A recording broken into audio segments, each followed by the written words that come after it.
परिसंचरण तंत्र करते हैं, परिसंचरण तंत्र यानी अपने शरीर में जो भी कुछ इधर से उधर ट्रांसफर होता है, परिवहन होता है, वो किस तरह से होता है, यानी शरीर का सर्कुलेटरी सिस्टम, शरीर का सर्कुलेटरी सिस्टम। शरीर में जो भी कुछ इधर उधर ट्रांसफर होता है वो ब्लड की तरह होता है, ब्लड में घुलित अवस्था में होता है। तो हमारा एक तरह से रुधिर परिसंचरण तंत्र ही सर्कुलेटरी सिस्टम है। तो हमें ब्लड के बारे में पूरा पढ़ना है। पहले तो इसका अंग तंत्र कर लेते हैं, कैसे ये अंग में चलता है। तो सबसे पहले इसका जो मुख्य अंग है वो हार्ट की बात करते हैं, हार्ट हृदय की। हृदय की अगर हम और जंतुओं में बात करें तो हर जंतु में अलग अलग तरह के हृदय पाए जाते हैं। हृदय को मुख्य रूप से जो देखा जाता है चैम्बर से देखा जाता है। तो अगर हार्ट मछली की बात करते हैं तो इसमें वेश्म कितने होते हैं, इसको वेश्म कह सकते हैं, इसको चैम्बर कह सकते हैं, इसको कक्ष कह सकते हैं, इसको कोष्ठ कह सकते हैं। कितने कोष्ठी होता है, सबसे पहली बात हम कोष्ठ की बात करते हैं। तो मछली में सिर्फ 2 चैम्बर होते हैं। जितने भी मछली वर्ग के जंतु हैं सब में मात्र 2 ही चैम्बर होते हैं। लेकिन अगर मेढक की बात करते हैं तो मेढक में ये चैम्बर 3 हो जाते हैं। किस तरह से हो जाते हैं, जैसे अगर ये हार्ट को अगर हम मानते हैं तो 2 चैम्बर तो इस तरह से होते हैं, ऊपर का आलिंद और नीचे का निलय कहलाता है। आलिंद को ऑरिकिल कहा जाता है, ऑरिकिल, और इसको वेंट्रिकल कहा जाता है। तो इस तरह से सिर्फ 2 ही होते हैं, एक ऑरिकिल होता है, एक वेंट्रिकल होता है। लेकिन अगर मेढक की बात करेंगे तो ऑरिकल के 2 पार्ट हो जाते हैं, एक राइट ऑरिकल और एक लेफ्ट ऑरिकल, दायां आलिंद और बायां। उसके बाद अगर मेढक के बाद में अब अगर ये कह दे कि टैडपोल में क्या स्थिति होती है, मेढक का लार्वा टैडपोल है, तो टैडपोल में क्या स्थिति होगी, टैडपोल में 2 ही रहते हैं क्योंकि वो मछली जैसा ही होता है। पूरी तरह से टैडपोल की सारी स्थिति मछली जैसी है, ध्यान रखिएगा। मनुष्य में ये 4 चैम्बर हो जाते हैं। अब मनुष्य क्या, मनुष्य के अलावा जितने भी स्तनधारी हैं सब में ही 4 हो जाएंगे। लेकिन अगर हम व्हेल मछली की बात करें तो एकदम से दिमाग में आता है कि व्हेल तो अलग हो गई। नीली व्हेल की बात कर रहे हैं हम, नीली व्हेल में स्तनधारी तो है, 4 ही होंगे। डॉल्फिन में भी 4 होंगे, चमगादड़ में भी 4 होंगे। उड़ती जरूर है चमगादड़ लेकिन है तो स्तनधारी। सभी स्तनधारियों में 4 होते हैं, केवल एक ये कांकरोच की स्थिति अलग है। कांकरोच की स्पेशल है, इसमें 13 होते हैं। जो बुक लंग्स से रेस्पायरेटरी हो रहा था वो कौन सा जंतु था, बुक लंग्स जिसके श्वसन तंत्र था, वो बिच्छू था। ध्यान रखिएगा, बिच्छू कांकरोच में कंफ्यूजन हो जाता है। उधर बिच्छू है सांस लेने में और इधर 13 कोष्ठीय कांकरोच है। तो ये चैम्बर पूछ लिए जाते हैं कि कितने चैम्बर का हार्ट होता है। तो इसमें जो 4 कोष्ठी हो जाता है उसमें क्या हो गया, निलय के भी 2 पार्ट हो गए, राइट और लेफ्ट, इसके भी 2 पार्ट हो जाते हैं। तो ये स्थिति बनती है हार्ट की। अब इसके बाद हार्ट के ऊपर झिल्ली कौन सी होती है, हृदय आवरण। अगर आवरण की बात करें हार्ट के ऊपर तो पहले तो एक इसके अंदर द्रव होता है जो इसको सुरक्षा प्रदान करता है, लिक्विड होता है, इसको कहते हैं पेरिकार्डियल द्रव, पेरिकार्डियल फ्लूइड द्रव होता है। एक इस फ्लूइड के ऊपर झिल्ली होती है, कोई अगर दबाव पड़ता है तो ये इधर उधर को रपका देती है, इसको कहते हैं पेरिकार्डियम झिल्ली। पेरिकार्डियम, मेम्ब्रेन कह लीजिए, झिल्ली कह लीजिए, ये होती है झिल्ली। किसमें? द्रम, ये पेरिकार्डियल है, ये पेरिकार्डियम है, अंतर है दोनों, है पेरिकार्डियल झिल्ली। और हड्डी कौन सी होती है इसके ऊपर, हृदय के ऊपर? स्टर्नम हड्डी, स्टर्नम हड्डी इसका आवरण बनाती है। जबकि हमारे लंग्स के ऊपर कौन सी हड्डी थी? डायफ्राम, उसको सुरक्षा प्रदान कर रही थी डायफ्राम, और झिल्ली कर रही थी प्लूरा। हमारे लंग्स की झिल्ली थी प्लूरा, और यहाँ झिल्ली है पेरिकार्डियम झिल्ली। ये हृदय का आवरण हो गया।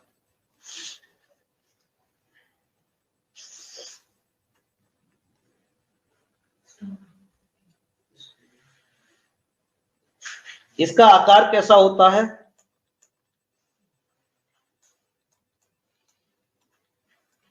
हृदय का आकार कैसा होता है? हमने लंग्स को किस तरह का आकार दिया था? शंकुआकार। ये भी कुल मिलाकर के शंकुआकार ही होता है, यानी लगभग लंग्स और ये लगभग एक ही आकार के होते हैं, शंकुआकार। और ये जो डायफ्राम जिसे हमने बोला था, डायफ्राम के ऊपर होता है। जहां डायफ्राम होता है लंग्स इसके नीचे होते हैं।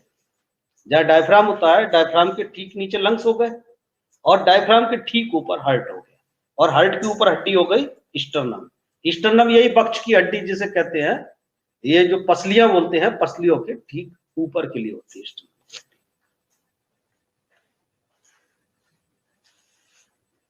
अब इसमें अंदर की पूरी स्थिति करते हैं, स्ट्रक्चर। पहले पूरा इसका स्ट्रक्चर देख लीजिए, पूरा स्ट्रक्चर एक बार में बड़ा सा चित्र बना लीजिए, एक बार में ही क्लियर हो जाएगा सबको।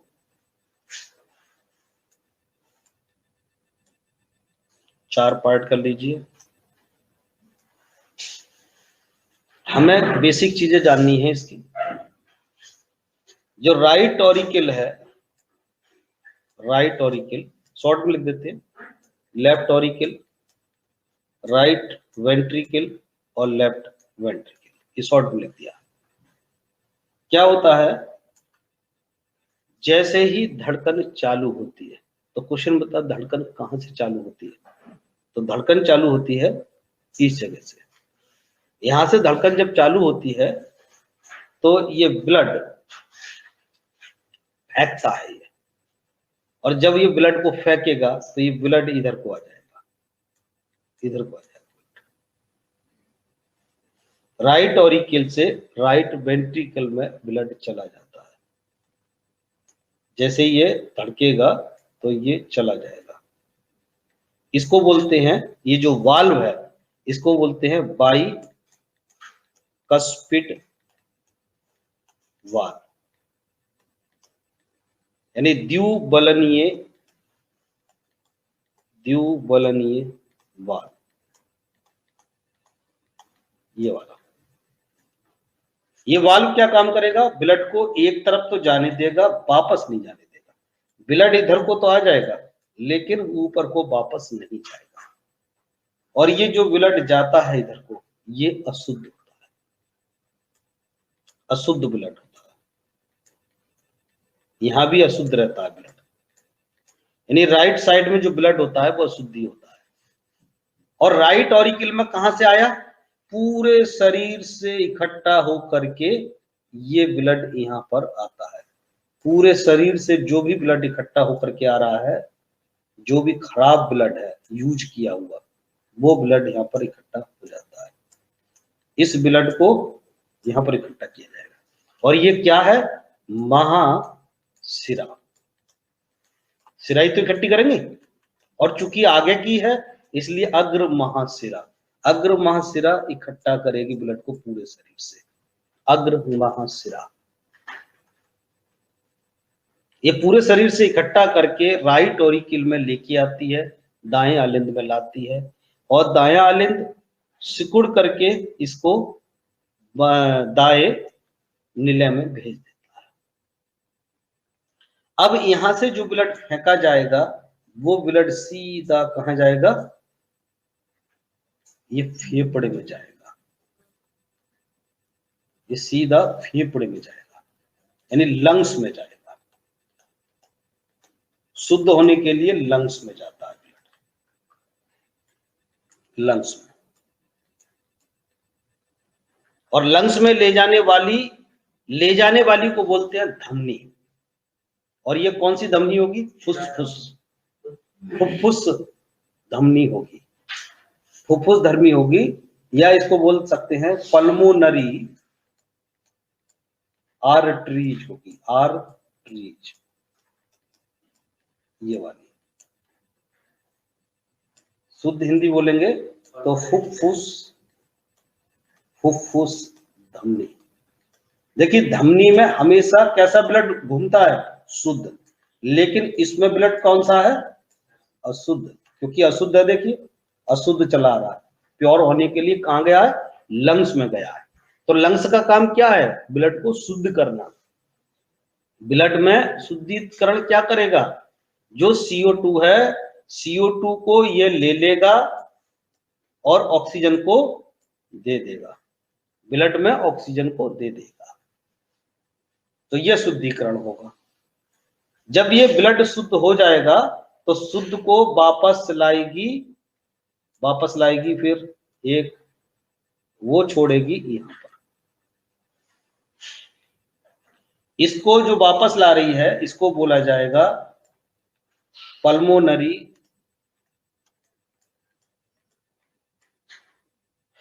वेन, यानी फुफ्फुस सिरा।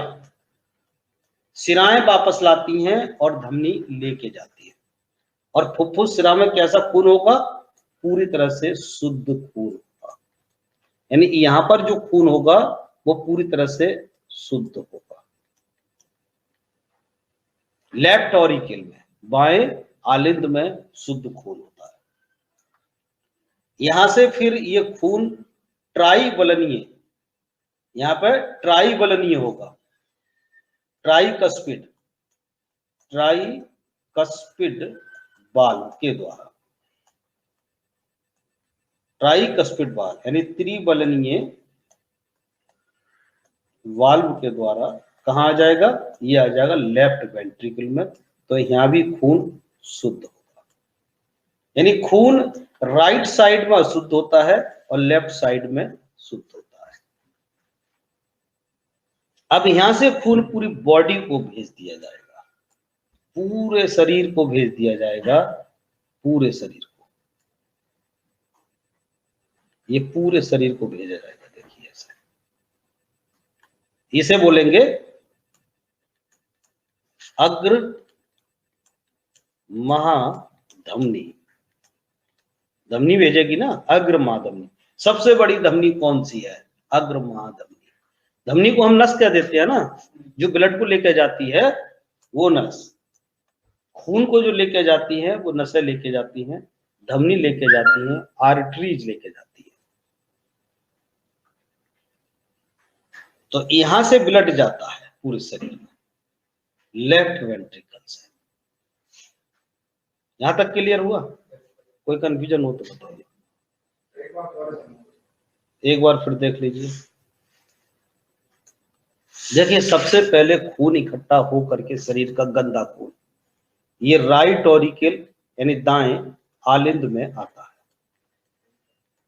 दाएं आलिंद में आने के बाद चूंकि ये बाइकस्पिड वाल्व एकदम से खुल जाता है, और यहां खुला क्यों, क्योंकि यहां सिकुड़ा, और सिकुड़ने को बोलते हैं, एक चीज और लिख लीजिए, जब हार्ट सिकुड़ता है, नीचे लिख लीजिए सिकुड़ना, तो इस क्रिया को बोलते हैं सिस्टोल। सिकुड़ने को सिस्टोल कहते हैं।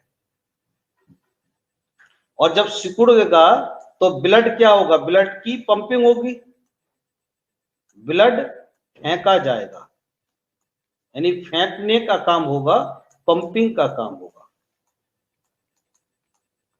तो उस समय बीपी कितना जाएगा, बीपी सामान्य रूप से बीपी कितना होता है, ब्लड प्रेशर 120/80 होता है, तो यहाँ बीपी आएगा 120, क्योंकि प्रेशर है ना, प्रेशर मारा गया है, तो 120 आएगी इसकी रीडिंग। और जब खींचेगा तो उसे बोलते हैं डायस्टॉल। डायस्टॉल में फैलेगा, फैलेगा तो ब्लड को खींचेगा, ब्लड को खींचेगा, और जब ब्लड को खींचेगा तो बीपी 80 आएगा। तो जो बीपी 2 रीडिंग जो आती हैं वो इस कंडीशन में आती हैं, तो कि सिस्टोल और डायस्टोल।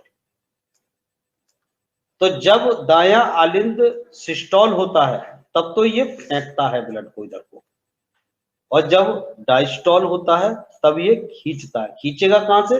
दाएं, ये ऊपर से जो अग्र मासिरा आ रही है उसमें से खींचेगा। तो पहले खींचेगा फिर फेंकेगा। तो ये 2 क्रियाएं हर कोई पार्ट करेगा इसमें। एक बार सिकुड़ता है, एक बार फैलता है। जब सिकुड़ता है तो आवाज कौन सी आती है? लब की। और जब फेंकता है तो आवाज आती है डब की। लब डब लब डब लब डब, इस तरह से चलता है ये हार्ट। लब डब की आवाज आती है, साउंड, लब की साउंड आएगी और यहाँ पर डब की साउंड आएगी। और जब मरमर की साउंड आती है तब उस कंडीशन को क्या बोलते हैं? तो कोई प्रॉब्लम होती है। जब कोई बड़ी प्रॉब्लम आती है, प्रॉब्लम किस तरह की आएगी?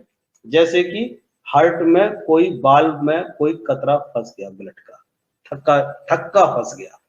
तो थक्का फंसने पर या वाल्व जाम होने पर या कोई और वजह से जब हार्ट काम करना बंद कर देता है तो मरमर की आवाज आती है, जिसे हम ईसीजी कहते हैं। ईसीजी जब ऊपर को जाता है तो ये लब होता है, जब नीचे को आता है डब होता है, और जब सीधा हो जाता है ईसीजी तो ये मरमर होता है। तो ये ईसीजी हृदय की धड़कन को दिखाने वाला ग्राफ होता है, इलेक्ट्रोकार्डियोग्राफ। इसको बोलेंगे इलेक्ट्रोकार्डियोग्राफ, हृदय की धड़कन को प्रदर्शित करेगा।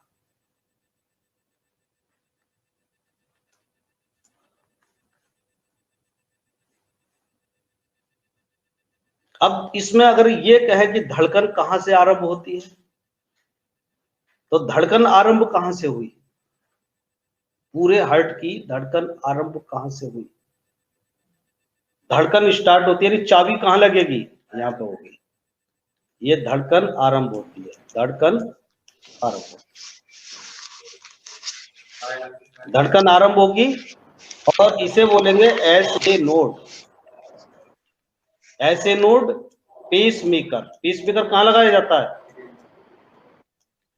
दाएं आलिंद।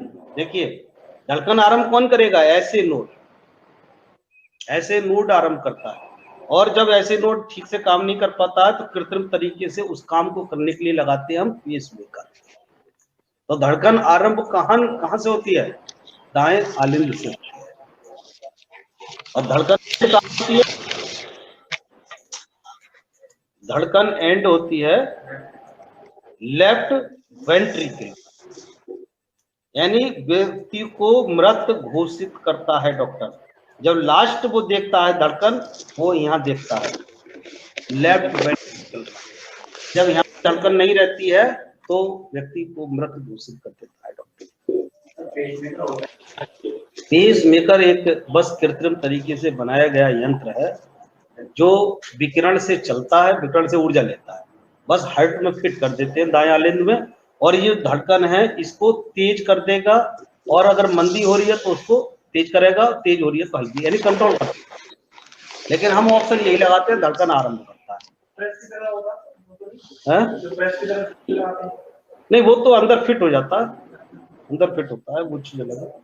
अब इसमें क्या है, एक ये पूछता है कि धड़कन आरंभ करता है तो फिर तो मृत व्यक्ति को भी स्टार्ट कर देगा, तो आरंभ नहीं करता है धड़कन को। रियल में वो धड़कन को एक तरह से कंट्रोल करता है। लेकिन हम ऑप्शन यही लगाएंगे धड़कन को आरंभ करता है, यही ऑप्शन लगाएंगे, धड़कन आरंभ करता है। तो ये पेसमेकर हो गया और मृत घोषित यहां से होता है। अब एक तीसरा वाल्व और होता है इसमें। तीसरा वाल्व कहाँ होगा? वो होता है यहाँ पर, कि ब्लड वापस ना आ जाए। ये जो अग्र महाधमनी में जा रहा है ब्लड, यहाँ होता है तीसरा वाल्व। इस वाल्व को बोलते हैं अर्धचंद्राकार वाल्व। पूछता है कि वाल्व कितने टाइप के होते हैं हार्ट में, तो 3 तरह के वाल्व होते हैं। एक वाल्व हो गया ये बाइकस्पिड, और दूसरा हो गया ट्राइकस्पिड, और तीसरा हो गया अर्धचंद्राकार। 3 तरह के वाल्व होते हैं।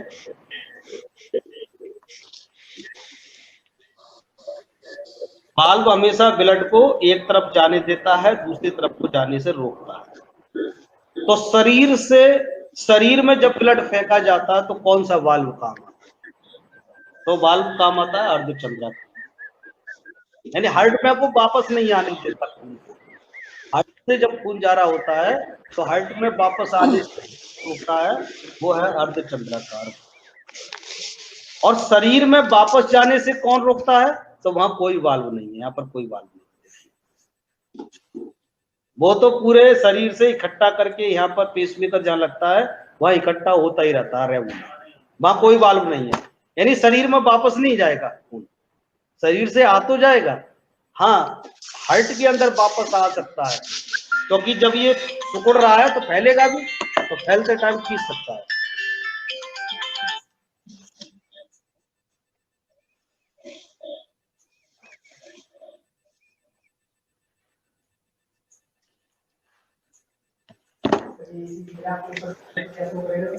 जब ऊपर जाएगा तो सिस्टोल करेगा, और जब नीचे जाएगा तो डायस्टोल करेगा, और जब मरमर की स्थिति आएगी तो ये सीधा चलेगा। ईसीजी से भी पता लग जाता है सिस्टोल कहाँ जा रहा है, डायस्टोल कहाँ जा रहा है। तो ये हो गया पूरी क्रिया विधि। अब देखिए, अब जब ये ब्लड पूरे शरीर में घूमेगा, पूरे शरीर में जब जाएगा, हाथ पैरों में जाएगा, सब जगह जाएगा, ये मान लिया हाथ में चला गया और हाथ से फिर इकट्ठा होकर के ये, तो एक बार तो ये गया पूरे शरीर में, पूरे शरीर में गया, और शरीर में जाकर के हार्ट में आया, फिर एक बार लंग्स में गया, 2 बार गया। तो इसको दोहरा परिसंचरण तंत्र, यानी मनुष्य में जो परिसंचरण तंत्र है मनुष्य में, यहां लिखिएगा, मनुष्य में ये दोहरा होगा, दोहरा। ये माइक म्यूट कर लीजिए।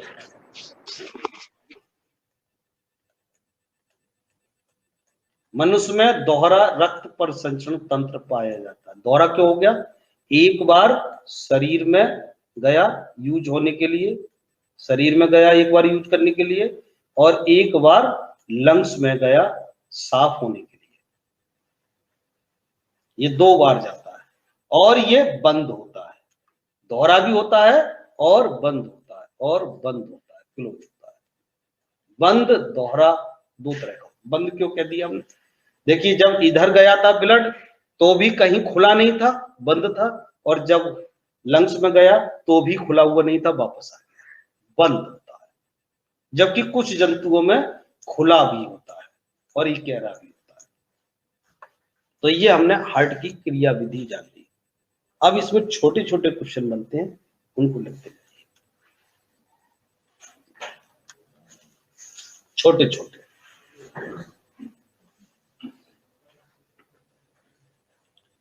एक यहीं पर ओपन लिख लीजिए। ओपन किस में होता है? ये तो बंद होता है मनुष्य में, ठीक। और इसमें कैसा होता है? ओपन। ओपन किस में होता है? जरा यही साइड में लिख लीजिए, आर्थ्रोपोडा में। हाँ, मनुष्य में दोहरा होता है, बंद होता है। आर्थ्रोपोडा में ओपन होता है। आर्थ्रोपोडा में ओपन होगा।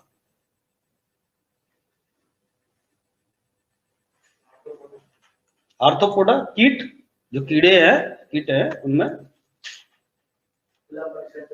उसमें खुला होता है। अब छोटे छोटे क्वेश्चन लिखिएगा।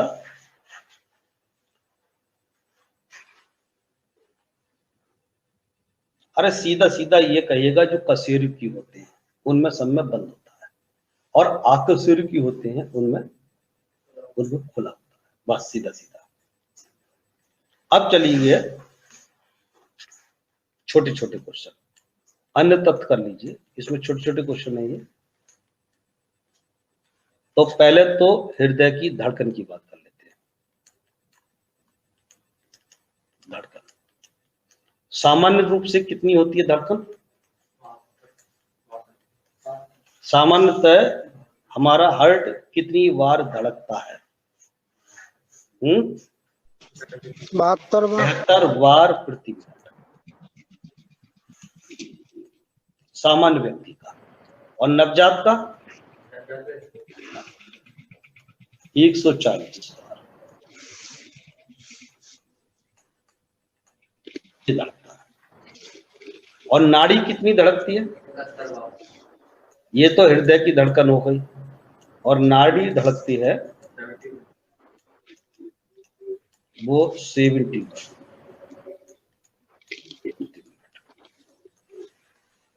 कौन सी धमनी को देखते हैं नाड़ी को देखने के लिए?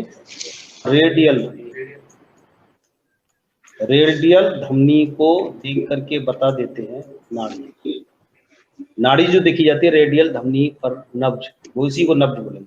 नाड़ी कह लीजिए, नब्ज कह लीजिए। हृदय की धड़कन को कौन सा यंत्र नापेगा? हृदय की धड़कन को नापने वाला यंत्र स्टेथोस्कोप। स्टेथोस्कोप ये यंत्र इसको नाप देगा, हृदय की धड़कन को। बीपी की बात करें, ये माइक को म्यूट कीजिएगा। ब्लड प्रेशर की बात करें, ब्लड प्रेशर, रक्तचाप। ब्लड प्रेशर जो होता है एक सामान्य व्यक्ति का कितना होता है? 120/80। तो 120/80 लिखेंगे या 80/120? 120/80। 120/80 लिखते हैं, mmHg, यानी इतना पारा चढ़ जाता है उसके। और कौन से यंत्र से नापते हैं? स्फग्नोमीटर। एक स्फग्नोमीटर से इसको नापा जाता है। ये यंत्र हो गया, इस यंत्र से नापते हैं। 120 मैक्सिमम और 80 मिनिमम रहता है एक सामान्य व्यक्ति का। ब्लड शुगर कितनी होती है एक सामान्य व्यक्ति में?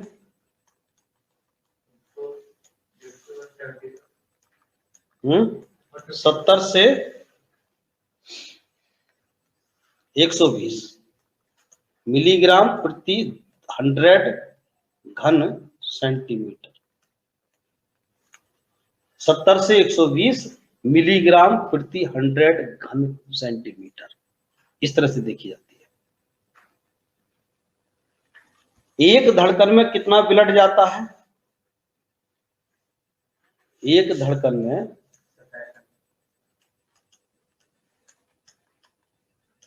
छोटे छोटे क्वेश्चन है, बड़े काम के लिए। एक धड़कन में लगभग 70 ml ब्लड चला जाता है। और रक्त की पंप क्षमता क्या होती है? हमारे हार्ट की पंप क्षमता क्या होती है? 4.5 लीटर प्रति मिनट।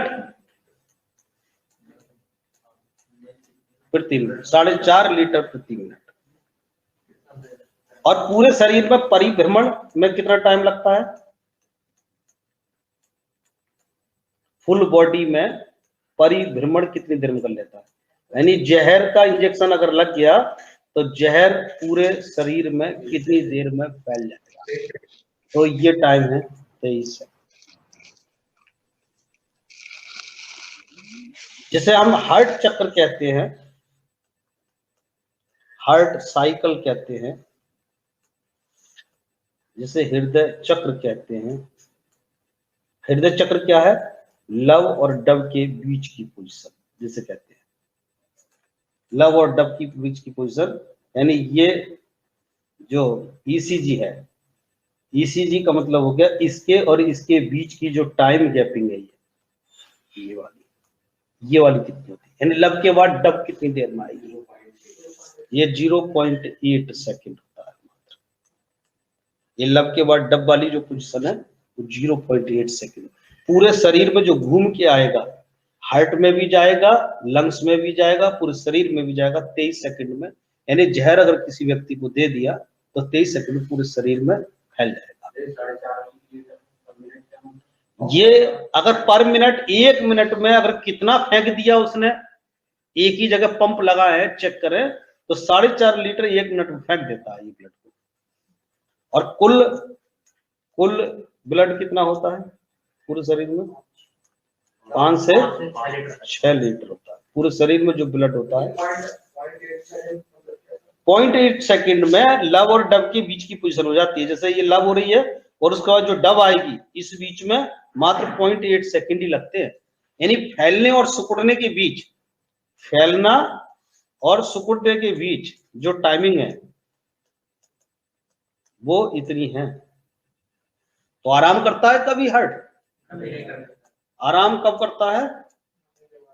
आराम कभी नहीं करता है, कभी नहीं। यहां तक कि 2 धड़कन के बीच भी नहीं, 2 धड़कन के बीच भी नहीं करता है। क्यों? क्योंकि ये 2 धड़कन के बीच में जो आएगा, एक धड़कन फैलने की आएगी, एक सिकुड़ने की आएगी, उसके बीच में कितना टाइम लगा? 0.8 सेकंड ही तो लगा। दोनों के बीच में 0.8 सेकंड का ही तो टाइम लगा। तो ये तो धड़कन के बीच में लगा, धड़कन, इस बीच में धड़कन भी हो गई। नेक्स्ट, तो आराम कभी नहीं करता है, केवल कब करता है? केवल डेथ होने पर। अब ऑप्शन देख लेना क्या है। 2 धड़कन के बीच नहीं लगाना, केवल डेथ होने पर ही आराम करता है।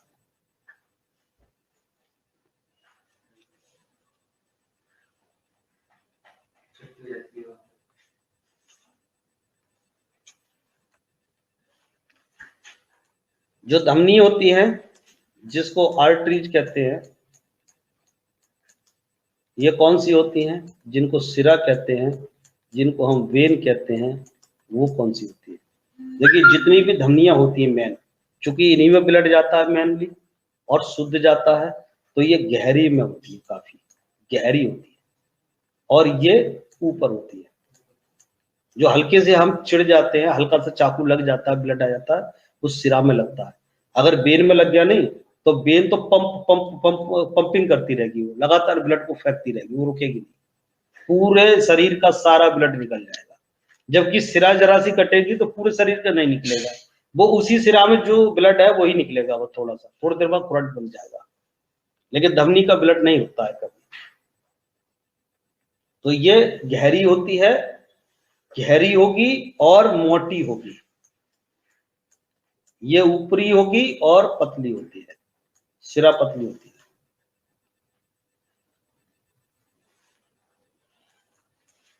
दीवार लाल होती है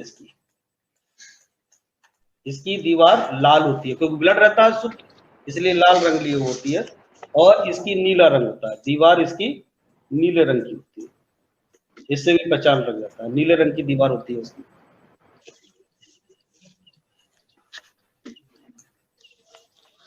यहाँ पर हाँ बोलिए सर। ये डॉक्टर जो इंजेक्शन लगाते हैं, हाँ, तो सर धमनी में लगाते हैं, सिरा में? दोनों तरह के वाले होते हैं। जो हमारी डिप चढ़ती है, ग्लूकोज चढ़ता है, वो धमनी में लगाते हैं सीधे सीधे। अच्छा वाला भी होता है, दोनों तरीके का होता है। वो लिखा होता है बेन में लगाना है, आर्टरीज में लगाना है। बेन ऐसा होता है, देखिए बेन से जो जाएगा वो डायरेक्ट हमारे हार्ट में जाएगा, और जो धमनी आ रही है वो पहले पूरे शरीर में फैलाएगा, तो सीधा उसमें जाए ना हार्ट में, तो हार्ट पूरे शरीर को बराबर पंप करेगा। तो इसलिए बेन में लगाते हैं, जल्दी इफेक्ट करना है तो बेन में लगा देते हैं। बेन एकदम से ले जा करके दाएं आलिंद में फेंक देती है। अब दाएं आलिंद से फेंकने के बाद वो मिक्स होकर वहां पर पूरे शरीर में चला जाएगा। तो जहां पंपिंग होगी वहीं फेंका जाएगा ना पहले तो सिरा में लगा देते हैं। ज्यादातर लिखा भी होता है कि बेन इंजेक्ट करना है, बेन में, तो बेन में इंजेक्ट करते हैं। तो अशुद्ध खून बहता है हमेशा सिरा में, केवल किसको छोड़ के? पल्मोनरी को। पल्मोनरी में उल्टा लिख लीजिए, अगर पल्मोनरी आप धमनी बोलेंगे तो शुद्ध मत कहिए, तो अशुद्ध कहिए। पल्मोनरी सिरा कह दिया तो अशुद्ध मत कहिए, तो शुद्ध कहिए। केवल पल्मोनरी में उल्टा होता है, बाकी सब में एक अपवाद है केवल। धमनी हमेशा ब्लड को लेके जाती है, यहाँ पे यहीं पे लिख लीजिए, धमनी ब्लड ले जाती है और ये वापस लाती है। सिरा वापसी करती है ब्लड को।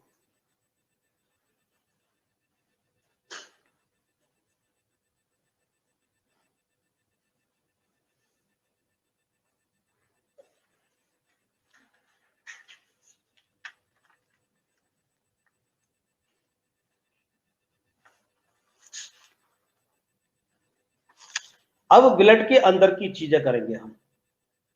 अंदर क्या क्या होता है ब्लड के अंदर, ब्लड के भाग। तो यहीं पर ब्लड के भाग कर लीजिए, ब्लड के अवयव कर लीजिए। अवयव या भाग बात कहिए, कंपोनेंट। ब्लड के अंदर क्या क्या कंपोनेंट हमें देखने को मिलेगा।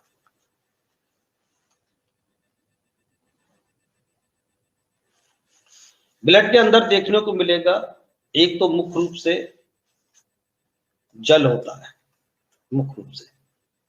दूसरा प्लाज्मा होती है, हीमोग्लोबिन होता है, हीमोग्लोबिन, आरबीसी। पहले सब चीजें लिख लीजिए, बाद में डिटेल करेंगे।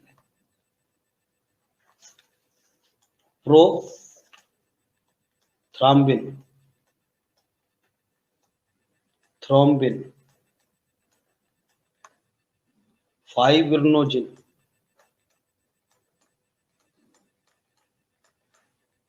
Fibrinogen, phagocyte. जहां जहां से क्वेश्चन हमारा बनने का है केवल उन्हीं को ले रहे हैं, बाकी छोड़ रहे हैं। फैगोसाइट, लिम्फोसाइट, लिम्फोसाइट, हाँ हिफेरिन। इनसे सबसे हमारा क्वेश्चन बनेगा, हिफेरिन।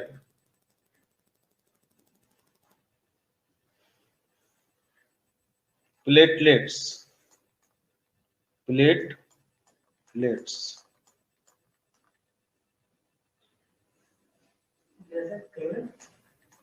RH फैक्टर, एंटी बॉडी, पहले एंटीजन लिख लीजिए, बाद में antibody. Antigen, RH, RH, RH factor, RH factor लिखिएगा, पीएच से या कोई मतलब नहीं। RH फैक्टर, इनके सबके बारे में हम जानेंगे। ये सब कंपोनेंट ब्लड के हैं। वैसे तो ब्लड में जब हर चीज को घोल के चलता है तो सब उसके कंपोनेंट ही होता है।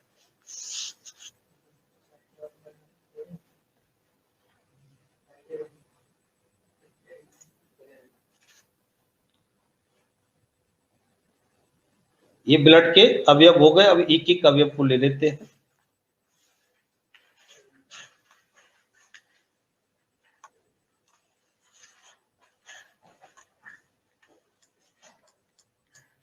ब्लड कुल कितना हो गया, 5 से 6 लीटर हो गया। पूरा ब्लड 5 से 6 लीटर हो गया। ये लगभग शरीर का 1/13 भाग होता है। लगभग 1/13 भाग होता है।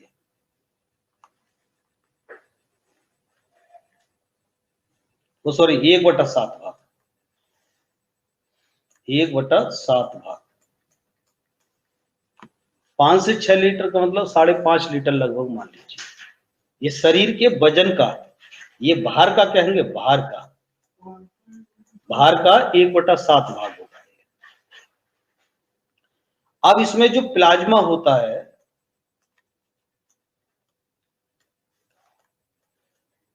प्लाज्मा जो होगा, क्योंकि प्लाज्मा में ही घुला हुआ होता है सब कुछ।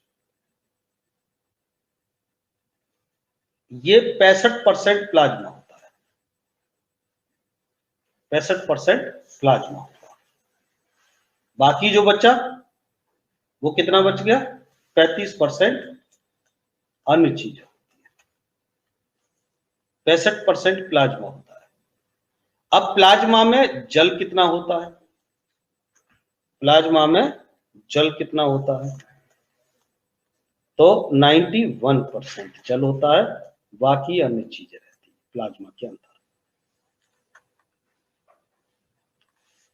प्लाज्मा के अंदर जल रहता है 91%, यानी प्लाज्मा जो मुख्य रूप से बनी होती है वो पानी से ही बनी होती है।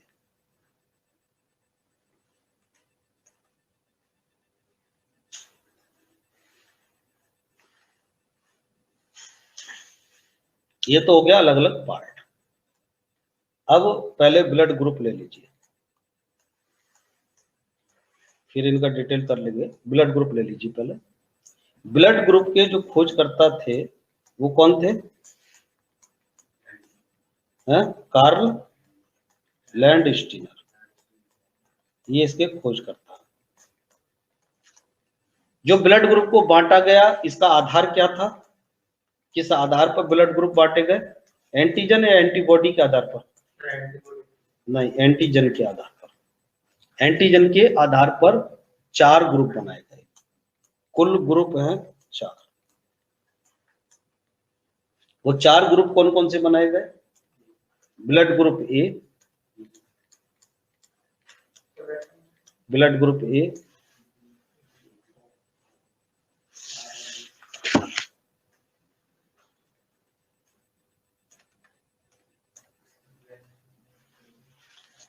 Blood group B, blood group A B और ब्लड ग्रुप ओ। ये 4 ग्रुप बनाए गए, किस आधार पर, एंटीजन के आधार पर। अगर इसमें एंटीजन देखा जाए तो एंटीजन इसमें क्या था, ए था, इसमें एंटीजन बी था, उनको बी ग्रुप कह दिया। जिनमें एंटीजन ए और बी दोनों थे उसको ए बी कह दिया। जिसमें एंटीजन कोई नहीं था उनको ओ ग्रुप कह दिया। 4 तरह के लोग देखने को मिले पूरी दुनिया में, जिनमें एंटीजन ए था, जिनमें बी था वो बी ग्रुप, जिनमें ए बी था उनमें ए बी। सबसे कम कौन मिले, ये ओ वाले मिनिमम मिले पूरी दुनिया में, मिनिमम सबसे ज्यादा, और मैक्सिमम सबसे ज्यादा लोग मिले ए बी वाले।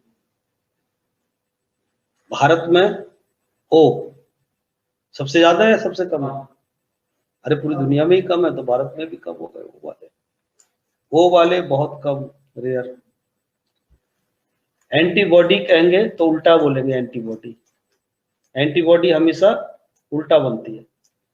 जिनमें एंटीजन ए होगा उसमें एंटीबॉडी बी बनेगा, और जिनमें बी होगा उसमें ए बनेगा, और जिसमें दोनों होंगे जिसमें कोई नहीं बनेगा।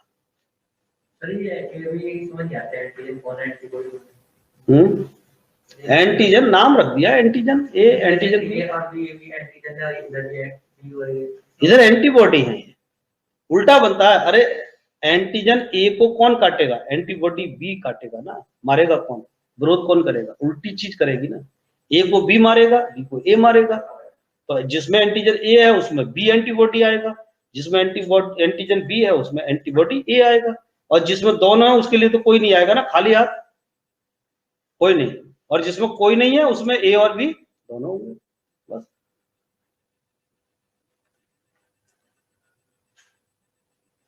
तो इस तरह से ये कहें कि एंटीजन कितने टाइप के होते हैं, एंटीजन कितने टाइप के होते हैं, तो 2 ही टाइप के होते हैं। कौन कौन से, ए और, हाँ, जो चीज शरीर में जाएगी वो एंटीजन का काम है। चाहे वैक्सीन दे दीजिए आप, चाहे कोई इंजेक्शन दे दीजिए, कुछ भी हमारे शरीर में जाएगा, अगर कोई वायरस भी जा रहा है ना तो वो भी एंटीजन का काम करेगा। अब उससे लड़ने के लिए हमारी बॉडी जो प्रोटेक्शन करेगी, जो भी कुछ बनाएगी, वो एंटीबॉडी बस। एंटीबॉडी प्रतिरक्षा, एंटीबॉडी को प्रतिरक्षी भी तो बोल देते हैं, प्रतिरक्षी भी बोल देते हैं हिंदी में, प्रतिरक्षी जो बनते हैं। तो एंटीजन भी 2 ही टाइप के होते हैं, एंटीबॉडी भी 2 ही टाइप के होते हैं। एंटीजन या एंटीबॉडी टाइप 2 ही होते हैं। अब जो रुधिर आधान किया जाता है, रुधिर आधान यानी रुधिर का लेन देन जो होता है वो किस आधार पर होता है? दाता का क्या देखा जाता है? एंटीजन। हाँ अभी 1 मिनट, बस 2 मिनट और रुके हैं। और ग्राही का क्या देखा जाता है? एंटीबॉडी। ये सेम नहीं होनी चाहिए, ये दोनों सेम नहीं होने चाहिए। जब भी ब्लड लिया दिया जाएगा तो दाता का एंटीजन और ग्राही का एंटीबॉडी सेम नहीं होनी चाहिए। रुधिर आधान, रुधिर आधान रुधिर का जब भी लेन देन होता है तो दाता का एंटीजन और ग्राही का एंटीबॉडी देखा जाता है। खून मान लिया तो देखिए दाता का एंटीजन हो गया और ग्राही का एंटीबॉडी हो गया, सेम हो गए, ब्लड का थक्का बन जाएगा। नहीं तो थक्का बनेगा और ग्राही वाला शरीर मर जाएगा, ग्राही की हो जाएगी। दाता का कोई फर्क नहीं पड़ेगा, देने वाला दे के चला गया लेकिन ग्राही की डेथ हो जाएगी क्योंकि थक्का हो जाएगा, क्लॉटिंग हो जाएगी। इसमें और बाकी कल करेंगे, अभी काफी कुछ रह गया है।